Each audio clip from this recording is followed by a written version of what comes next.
No guys, ito na ang ating solar panel. Kinabit na uli.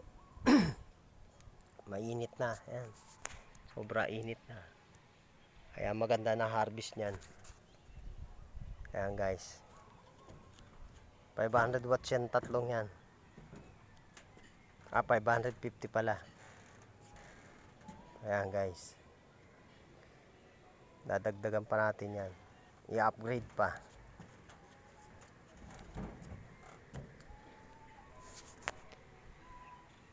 Ang napapagana niya ni ref, rice cooker, electric fan, ibang gadget, cellphone, laptop, ilaw, washing. Yan ang mga napapagana niyan. Yan. Papakita ko lang kasi mainit na uli. Yan lang siya. Tama lang sa buong bahay.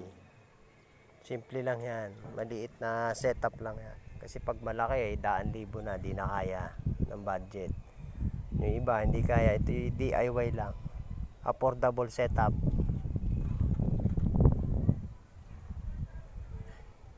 Mga maliit na budget lang pwede na. For the 26,000 to 30,000, magandang klase na guys.